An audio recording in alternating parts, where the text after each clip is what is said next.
നമസ്കാരം, ഞാൻ നുസ്രത്ത് ജഹാൻ. ആലങ്കോട് ലീലാകൃഷ്ണൻ നമ്മുടെ ഭഗവത്ഗീത ഒരു ശുദ്ധ പരാജയമാണെന്നും അദ്ദേഹത്തിന് കണ്ണ് തുറപ്പിച്ചത് ഇസ്ലാമിലെ ഖുർആനാണെന്നും പറഞ്ഞു. ഖുർആൻ കണ്ണ് തുറപ്പിക്കും, ബൈബിള് കണ്ണ് തുറപ്പിക്കും, തോറ കണ്ണ് തുറപ്പിക്കും, ഭഗവത്ഗീത കണ്ണു തുറപ്പിക്കും, വേദങ്ങൾ. അതാണ് നമ്മൾ പറയേണ്ടത്. ശരിക്കുള്ള ഒരു ജ്ഞാനീന്റെ അടുത്തുനിന്ന് കിട്ടേണ്ട മെസ്സേജ് അങ്ങനെയാണ്. എഴുത്തുകാരനൊക്കെ ആണെന്ന് പറഞ്ഞു കേട്ടോ, എനിക്കറിയില്ല. അപ്പോൾ ഇദ്ദേഹത്തിനോട് എനിക്ക് പറയാനുള്ളത്, ഇത് എന്തുദ്ദേശിച്ചാണോ അദ്ദേഹം അത് പറഞ്ഞിരിക്കുന്നതെങ്കിൽ അത് തീർച്ചയായിട്ടും ഈ രണ്ടാമത്തെ ചാപ്റ്ററിലെ 8ാമത്തെ വേഴ്സ് എടുത്ത് വായിച്ചു നോക്കുക.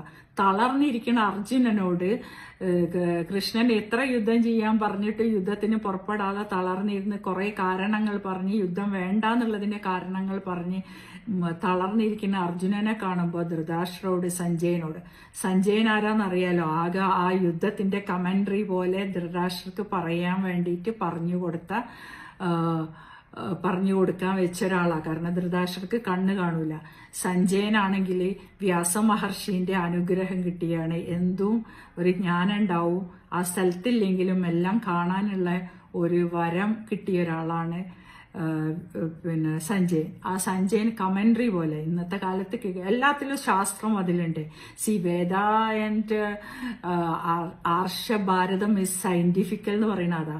ഒരു കമന്ററി പറയുന്ന സ്റ്റൈലിലാണ് കാണാതെ ധൃതരാഷ്ട്രർക്ക്, കണ്ണ് കാണാത്ത ധൃതരാഷ്ട്രർക്ക് അത് പറഞ്ഞു കൊടുക്കണേ. അപ്പൊ ധൃതരാഷ്ട്ര പറയാ, ഇനിയിപ്പോ യുദ്ധം ജയിക്കാൻ എന്റെ മക്കൾക്ക് സുഖാണല്ലോ, അർജുനൻ യുദ്ധം ചെയ്യില്ല, അവൻ നല്ലവനാണ്, അപ്പൊ യുദ്ധത്തിൽ നിന്ന് പിന്മാറി കഴിഞ്ഞാൽ എന്തായി, രാജ്യം മക്കൾക്ക് തന്നെ കിട്ടും. ഇയാളുടെ ആർത്തി കാരണമാണല്ലോ ഈ യുദ്ധം ഒഴിവാക്കാൻ ഈ ഒരു സമയത്ത് എല്ലാരും ധൃതരാഷ്ട്രനെ സമീപിച്ചപ്പോ പോലും ധൃതരാഷ്ട്രർ അതിനു വേണ്ടിയിട്ട് ഒരു കോംപ്രമൈസ് ചെയ്ത് ഒരു തുണ്ടുഭൂമി പോലും പാണ്ഡവർക്ക് കൊടുക്കാൻ റെഡിയല്ല എന്നുള്ളതുകൊണ്ടാണല്ലോ മഹാഭാരത യുദ്ധം നടന്നത്. ധർമ്മത്തിന് ജയിക്കണമെങ്കിൽ അധർമ്മം ചെയ്യുന്ന തെറ്റില്ല എന്നുള്ളത് പറയണതാ. കാരണം നമ്മൾക്ക് ദോഷമാവുന്ന കാര്യം ഒരു രാഷ്ട്രത്തിന്, മൊത്തം ജനങ്ങൾക്ക്, അതന്നെയാണ് രാമനും ഒക്കെ. രാജ്യധർമ്മം എന്നുള്ളതിലാണ് എപ്പോഴും ക്ഷത്രിയരുണ്ടായിരുന്നത് എന്ന് നമ്മൾ പഠിച്ചിട്ടുണ്ട്. പഠിക്കല്ല, അതാണ് ഇന്നും അതന്നെയാണ്. ഒരു ഭരണാധികാരി എന്ന് പറഞ്ഞാൽ ആ രാജ്യത്തിന്റെ ക്ഷേമമായിരിക്കണം വലുത്.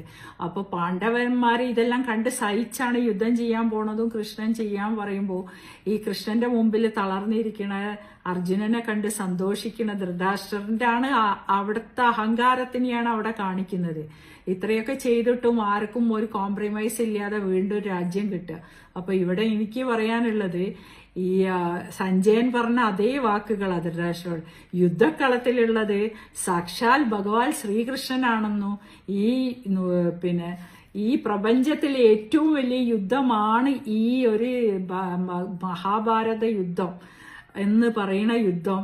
അതായിരിക്കുന്നു വിജയം ഉറപ്പായിട്ടും പാണ്ഡവപക്ഷത്ത് തന്നെ ആയിരിക്കും.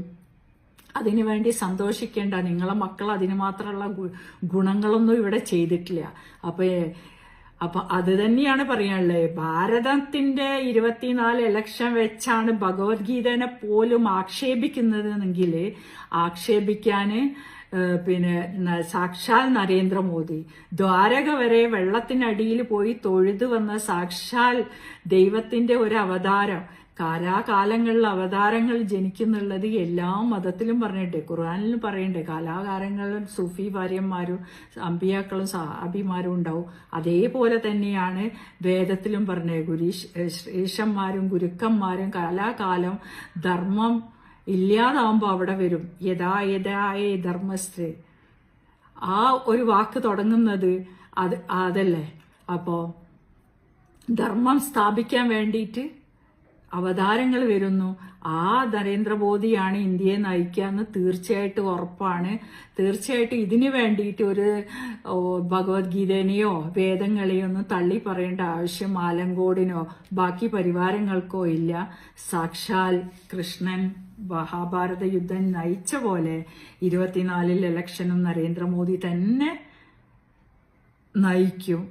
വിജയം ഉറപ്പാണ്. നന്ദി.